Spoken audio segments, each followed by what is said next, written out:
Bom dia. E eu tenho a alegria, a honra, a satisfação de rever Giorgio, de vê-lo participando aqui. Giorgio Ferri, doutor em História, historiador, especialista em religião romana, agora desenvolvendo projetos bem bacanas e eu acho que o Giorgio aqui no Brasil é mais conhecido pelo seu livro Tutela Urbis, que aliás está ali dentro, está aqui dentro, Tutela Urbis, Tutela Segreta, pelos trabalhos com os sálios, né? E agora está desenvolvendo um trabalho com religião urbana, com sacerdócios romanos, enfim, eu não sei nem o que dizer, além de expressar minha satisfação, minha alegria de ter você aqui e agradecer muito. Muito obrigado. So, good morning, everyone. My lecture will be in English, but antes de começar, permítame usar alguns minutos do meu tempo para um agradecimento. Para mim é importante fazê-lo na língua do país que hoje me está hospedando. Eu comecei a estudar português assim que recebi o primeiro convite para realizar seminários no Rio de Janeiro e em São Paulo, no distante ano do 2014. Sei que digo uma coisa óbvia, mas a língua constitui verdadeiramente um acesso privilegiado à cultura e à alma de um país. E aprender português fez com que eu também me sentisse um pouco brasileiro, e à vontade é um país onde qualquer pessoa que chegue já se sente em casa. Além da experiência magnífica do ponto de vista cultural, a chegada no Brasil significou também para mim o início de um percurso de crescimento profissional e científico, mas sobretudo de uma amizade baseada em verdadeiros sentimentos de afeto e estima. Se estou aqui hoje é também graças à iniciativa, à estima e ao afeto de uma excelente estudosa e ótima amiga, Cláudia Beltrão da Rosa. Muito obrigado. So, let's start.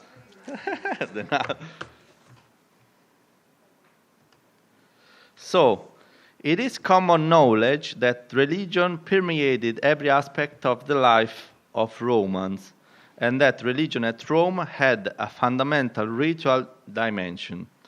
Prayers, sacrifices, and rituals were performed every day, both privately and publicly, from the humblest house to the most magnificent temple. Among such diverse ritual practices, the most important and enthralling one was most likely ritual movement. That is, movement of individuals or groups on a more or less fixed route for religious causes or purposes. Here a nice and very well-known example of the Arapakis in Rome. Religious images usually played a primary role there. I want to argue here that these rituals had a central place-making role. In fact, by being held in a lived ritual space and in a shared religion landscape, they could transform space into a place in different respects and meaning, socially, culturally, and physically. Following scholars as Edward Casey, we should distinguish between space and place, in the first place, sorry for the pun here, and consider them as two fundamentally different orders of reality. The first, space, is considered as an all-encompassing reality that allows things to be located within it, whereas the second, place, being more than simply the reciprocal influence between people and the world, is, I quote Edward Casey, their constitutive co-ingredients, end of the quote, such that each is essential to the being of the other. Place is thus considered a basic unit of lived experience and a nexus of human praxis. In other words, I quote Casey again, place is produced by human engagements and association with the world, end of the quote. In this regard, we can also mention the idea of dwelling used by Keith Basso, which consists of the multiple lived relationships that people maintain with places. Continued and intimate interaction with the material world is thus an essential component in the act of placemaking. It is possible, therefore, to affirm that space acquires meaning only through intimate connection established between people and the places they inhabit. Now that I've made clear how we should consider the concepts of space and place, and how we should distinguish between them, I'm going to explain what I meant with the expressions lived ritual space and shared religious landscape. They are very close concepts. Lived ritual space can be considered as different both from natural landscape and from built environment. It is lived because it is made significant by ritual agents and by the ritual itself. It is ritual because it is linked to ritual performances. We must therefore distinguish them from other everyday and civic activities which contribute in their turn and in other ways to shape the physical environment of the city and to the characterization of a place. And it is space because we consider it as a general stage in which a particular ritual performance can be held and that can transform a part of it in a lived ritual place. Shared religious landscape is both the cultural and the physical result of continuous religious activity and performance within the lived ritual space. It consists of all single places where rites are or were performed, of monuments celebrating such performances and temples, together with the identity, emotion, and memory processes related to them. Similarly to the concept of sacred landscape that was cited yesterday, suggested by Hubert Kanzig, it is a system of connected signs, monument, space, and sites, the knowledge of which represented the collective memory of the Roman community.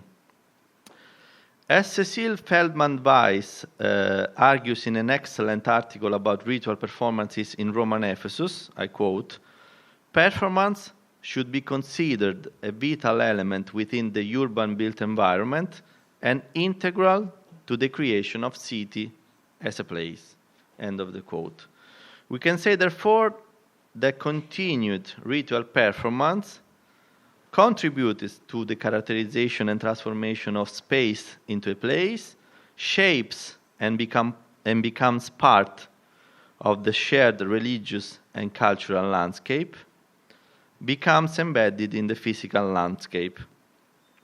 Moreover, as Jonathan Smith argues, ritual action serves as a nexus for the intersection of people and place, in that both place and ritual are modes of paying attention and marking interests. Place directs people's attention to the ritual, whereas ritual focuses attention on place because it cannot exist in a vacuum. Place and ritual share therefore an intimate and interrelated connection and reciprocally direct attention to each other. The reciprocity between movement and place has been studied also by the humanist geographer Yi-Fu Tuan from an experiential perspective. He emphasizes how embodied action, both in moving and not moving, is a necessary component in the placemaking process. He does so by using the metaphors of movement and pose, so that he can affirm that, I quote, if we think of space as that which allows movement, then place is pose. Each pose in movement makes it possible for location to be transformed into place. End of the quote. So, to conclude this introductory part, I quote another remark by Edward Casey, that is, place actively solicit bodily motion. So, to delve into such a fascinating topic, we must investigate the semiotics of ritual movement in Roman religion by paying particular attention to its place-making function, that is, how such rituals shaped and were shaped by identity, emotions, and memory, by finally becoming embedded in the shared religious landscape, thus creating a religious place. To apply the foregoing remarks to actual ritual movements of Roman religions, I am going to consider a main case study and briefly mention a few once more. Salient rituals. This is a drawing made by an artist called Antonio Riomi, and I found it very, very nice on the internet. I asked for permission, and the artist very graciously granted it to me. And I think it's very nice to get an idea of the Salients, since there are not many images of them left. The first and main case study I'm going to consider here is the ritual performed by the Salient priests. Among the most ancient and important priesthoods, they were divided into two colleges, sodalitates, of 12 priests each, the Sali Palatini and the Sali Collini. Their main religious task was to perform dances. Their name comes from salire, which means to jump, and to sing hymns, Carmina Saliaria. Salient celebration lasted several days in March. The Salients wore an archaic armor, whose most important features were the ancilla, that is, 8-shaped shields. This made the Salients, together with Flamines and Luperci, the most recognizable priests of Roman religion. So, identity. Salient rituals played a primary role in shaping the identity of Rome and its people. First, the priesthood was from the beginning and always remained patrician. This means that Rome's most illustrious and ancient families had to negotiate for the cooptation of the young scions.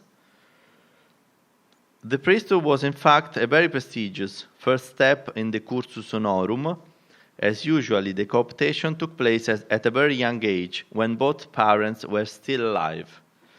The identity and sense of belonging of the patrician elite would be strengthened every year with the performing of Salient rituals. Several important Romans had been Salients during their youth, as Scipio Africanus and Marcus Aurelius, for example. Michael Crawford argued that Julius Caesar became a Salient as well before his father's death in 85 BC. And he affirms that basing on Equinarius with an apex, with the typical hat of Salient priest. I don't really agree with this position, but it's a very interesting one. Vocês entenderam marcado na moeda, tá? Então, apex, o chapeuzinho típico dos sálios. Sì, è tipico it's typical of Salients and Flamines. So that's why there is a doubt on the interpretation of this coin. But how did Salient rituals affect the identity of Rome's people in general? To answer this question, we must go back to the ancilla, the bilobate shields carried by the dancing priests. Again, the Salients. And here the two images of people carrying the ancilla. It is debated the identity is debated, but we don't have time to delve into the subject. But these are very nice images. The image on the left is a gem in the Archaeological Museum of Florence, and the gem on the right is in Berlin. Even if these shields did not bear any carving or relief, so only some decoration, they can be considered as one of Rome's religious images par excellence. In fact, they were one of the so-called Pignora Imperii, a group of extremely important religious objects whose safekeeping would ensure Rome's safety and power forever. What made the Ancilia so important is that among these objects, as the Palladium and Magna Mater's black stone, they were the only ones not to have foreign origin. The original Holy Shield, the other ones were copies made by the mythical blacksmith Mamurius Veturius to avoid theft, was given to Numa Pompilius by Jupiter himself. The second king of Rome established the Sali Palatini exactly to guard these shields. Salient rites were the only occasion in which the Roman people could see the holy shields and be reassured about Rome's safety. Therefore, they would celebrate and together feel part of its prosperity and power. Furthermore, Salient rites took place in March, the month whose name derived from the god worshipped by the Salians, Mars. This meant that Salient celebration would celebrate, protect, and open the passage from a year to another, and from peace to war, as March was the first month of the archaic calendar and of warfare activities after winter's pause. This affected, on a yearly basis, the identity of every Roman, male and female, from the humblest to the most powerful one, and boosted their sense of community. Emotion. As for emotion, this played for sure an important part at every Salient celebration, from the dancing priests themselves to their families, from the members of the patrician elite to the members of the plebeian one, from freemen to slaves, everyone would feel emotionally involved. Emotions were raised also by the extraordinary features of the performance. So again, we go back to the image of Salient. It was not everyday sight to watch young armed Romans sing, dance to the sound of a flute, and clash their weapons. This was in fact the most important and almost the only example of ritual dance in Roman religion. Moreover, during the dances, the Salians sang the most ancient hymns in Latin literature, the Carmina Saliaria, so archaic that at a later stage the Salians themselves did not understand them.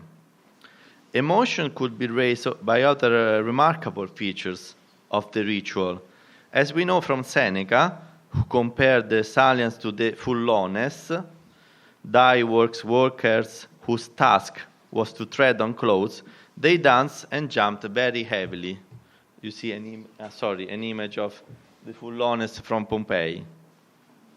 At one stage of Salient celebration that could particularly impress the audience, I'm referring to Rome's first bridge, the Sublicius, made entirely of wood. An example of a wooden bridge from the Museo della Civiltà Romana in Rome. Catullus was so impressed by the sight of full armored Romans heavily dancing and jumping on that wooden bridge that he hoped that Colonia, that is Verona, his hometown, would get a new bridge so strong that it could withstand Salient dances.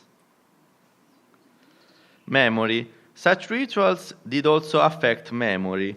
The city was in fact, and is in fact, a privileged place of memory, even Rome nowadays, as you can see. Jan Assmann, that was cited yesterday as well, has thoroughly studied the connection between physical place and memory, resulting in a so-called mnemotope, a place of memory. Cultural memory semiotizes certain places, usually marking them with monuments. This remark is in depth to the concept of lieu de mémoire, theorized by Pierre Nora.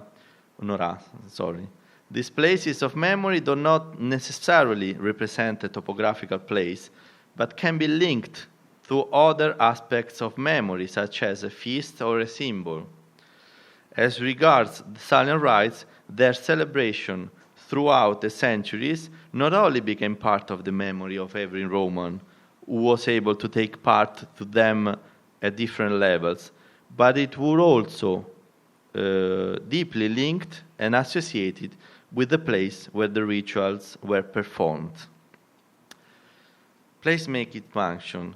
Whereas the processional route was fixed, I will come immediately to that, the spontaneous and diverse responses to the performance must have varied with each subsequent iterations.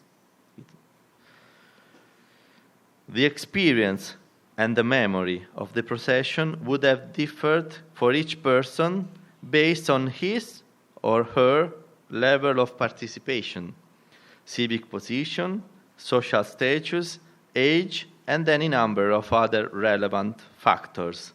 As a consequence, through frequent enactment of the performance and the participants' continuous engagement with the environment, the procession itself would become part of Rome's religious landscape.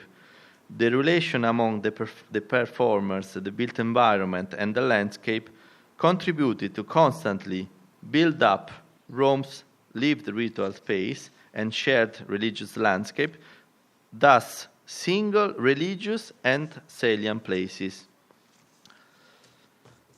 But what places in Rome became unquestionably Salian? Though, as already noted, we do not know the exact route of the Salian procession, we know that they performed their rites in some of Rome's most important symbolic and archaic places as the Comitium and the Regia in the Forum, the Capitoline Hill, and the Sublicius Bridge. But Dionysius of Halicarnassus states that they danced through the city and in many other private and public places. Regia, this is a debated reconstruction of the Regia by Carandini's team, but it can give you an idea. The Regia in particular was deeply marked by the strong link with Salian rituals and can be considered therefore a veritable Salian place. This was in fact the building where the ancilia were usually kept. You can see them hanging on the wall. In the rebuilding by means of Gnaeus Domitius Calvinus after fire in 36 BC, the sacred shields were actually carved in a relief inside, as to constantly remind one of the main reasons for the Regia to be. And this is an image of what's left of the relief from an article of Giovanni Colonna, and a reconstruction. You see the anchile hanging on the wall. Nevertheless, there is a series of buildings that was not only exclusively connected to Salian rituals, but that without them would have never existed. The so-called mansiones. We read in our sources that there was one at every stage of Salian rituals. At the end of each day, the Salian priests used them to lay down their armor, weapons, and sacred shields. We may assume that they also played some part in the lavish meal they enjoyed. As we do not find any connection to other rituals elsewhere, we must assume that the mansiones were used for Salian rituals only in March. Nevertheless, they stood for the rest of the year as an everlasting Salian place, mnemotope, and trademark, so that the performance of the priests of Mars would mark Rome forever. The mansiones were so important for Rome's religious identity that they had been restored up to the second half of the 4th century AD. We hold a very important source in this regard, an inscription found in the temple of Mars Ultor, built by Augustus in his eponymous forum. The inscription is as follows. The mansiones of the Palatine Salients, built by the ancestors for the safekeeping of admirable weapons, neglected for a way too long time, have been repaired at their own expenses by the pontiffs of Vesta, Viri Clarissimi, under the promagisterium of Plotius Aquilius Lucilius and Vitrasius Praetestatus Viri Clarissimi.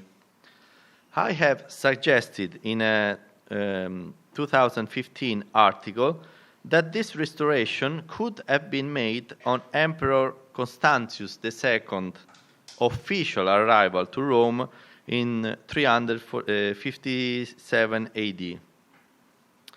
It was the first visit of an emperor to Rome, 31 years after his father Constantine's last adventus in 326, after a long time. Most likely, there were no Salian priests anymore. The last attested Salius Palatinus is Gaius Vettius Cossinius Rufinus, who left the priesthood in 306. The inscription states, in fact, that the mansiones had been neglected for a way too long time. Nevertheless, the pontiffs cared to restore at their expenses Rome's most important religious structures, among them places that through ceaseless and centuries-long performance, that is, by involving identity, emotions, and memory, had become inextricably and forever Salian. The mansiones. From lived ritual space, lived ritual and Salian places were created forever and forever became part of Rome's shared religious landscape. The attachment to place at Rome is therefore closely tied to what one might call cultural memory, collective historical consciousness, a stream of tradition reified in rituals, images, places, monuments, and texts. This was so deep that once a new religious place was created, its meaning, associations, and resonance would last for a very long time, even after the ritual disappeared. So it was not important whether Salians were not active anymore at that time. Rome's religious image the emperor had to receive was meant to be the most traditional, that is, Roman possible. And there were not many Roman religious places as linked to Rome's identity and the memory of its glorious past as Salient ones. As Rita Lizzitesta stated in a recent article, I quote, "To preserve the traditional facies of the city meant to show respect for one's own past. The magnificence of the monuments indicated the greatness of one's present." End of the quote. To conclude, the Salian ritual is a great example of how continued ritual action can shape the perception of the place as well as the place itself. As Casey again argues, I quote, "Lived bodies belong to places and help constitute them. By the same token, however, places belong to lived bodies and depend on them. In other words, human actions and engagements make place. At the same time, place shapes human identity. The setting of the performance, what I have called lived ritual space and shared religious landscape, provides the context within which the ritual becomes meaningful. To add further arguments to my point, I'm going to briefly mention two other case studies from Roman antiquity and another one from nowadays Rome. The first one are the Roop Lupercalia, a very ancient ritual that took place on February 15th.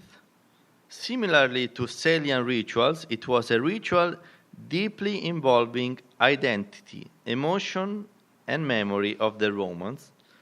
It was connected with young members of the Roman elite, and it saw the enthusiastic participation of a huge crowd.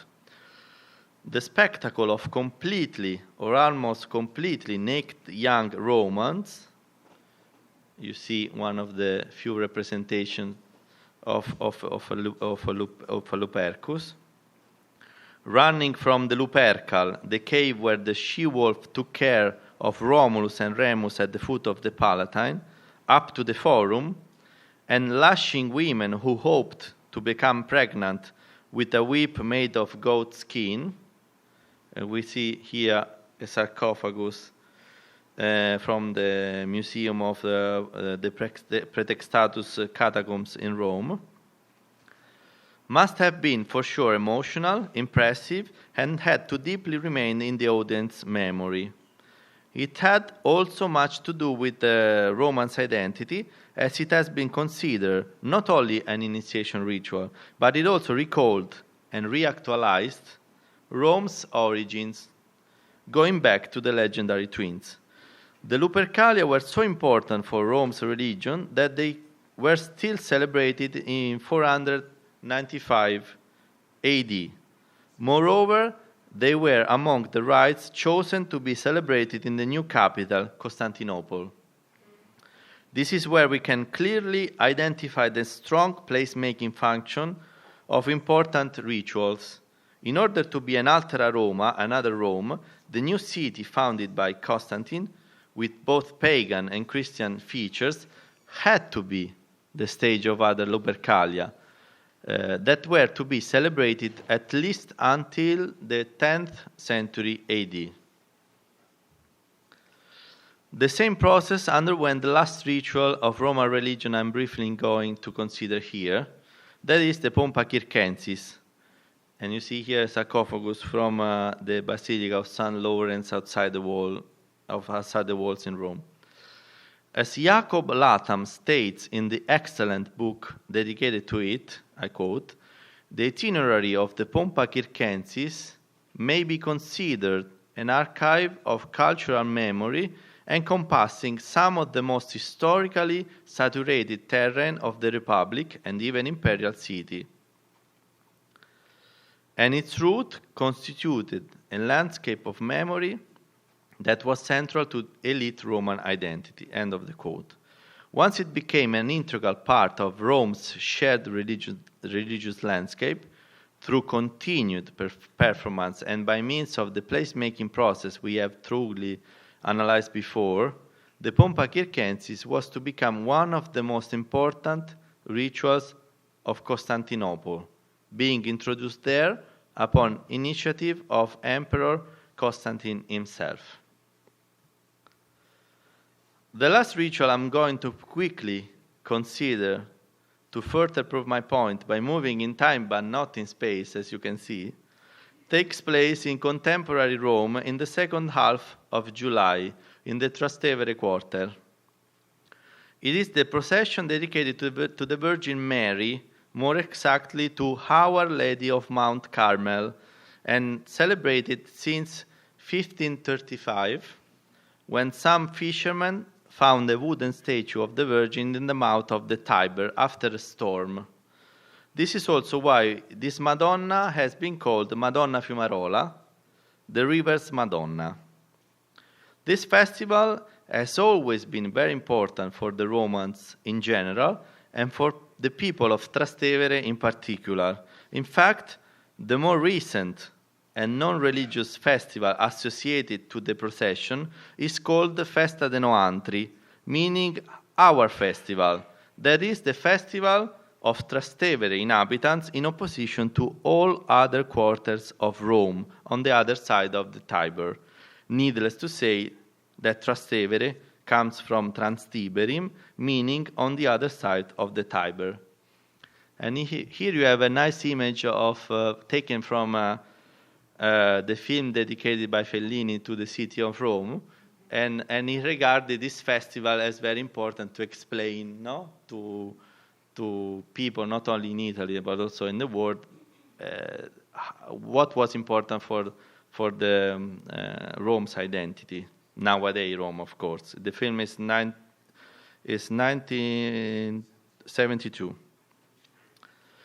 Intense emotions were and are still raised by the procession, which take place both on the Tiber River and in the streets of Trastevere. You see, this is the path on the river, and this is one of the routes within the quarter of Trastevere. You can identify it very well from the Tiber Island. It's south. The first part in particular, where the statue is carried on a boat, is something unique for an European capital, so that it is likely to stay in the memory of all participants, from natives to tourists passing by. And this is a very nice image of the Virgin on the boat. As for the placemaking process, the Cardinal Scipione Borghese built a chapel, later destroyed, precisely to keep the wooden statue, which is kept now in the church of Sant'Agata. This is another image of the procession in the church of Santa Maria in Trastevere. This is Sant'Agata. The statue used today is a 19th century one, again made of wood. Another important Madonna Fumarola's place is the church of Saint Chrysogonus, where the statue is kept for 8 days during the festival. But in general, the entire quarter, roads, churches, and the Tiber itself are touched by the procession. And you see some images from last year's procession. So a very typical procession with the authorities. You see a carabiniere there. Unfortunately, the changing face of the neighborhood, due to the expensive prices and rents, intense tourism, and ongoing gentrification, is causing a process similar to a certain extent to what happened to Salient places. That is, after continued performance has made the procession of the Virgin into a lived ritual, something deeply linked to Trastevere's places and to the experience and memory of its people, the ritual is now changing by slowly moving into a more or less folkloric and touristic tradition. You see how many people on the Garibaldi Bridge wait for the procession every year. Anyhow, we can assume that, as in the case of the Salient Mansiones, the places of the Madonna Fumarola, created and lived through the centuries, will be restored, visited, celebrated, and remembered for yet a long time to come, no matter how the ritual is going to change. I thank you.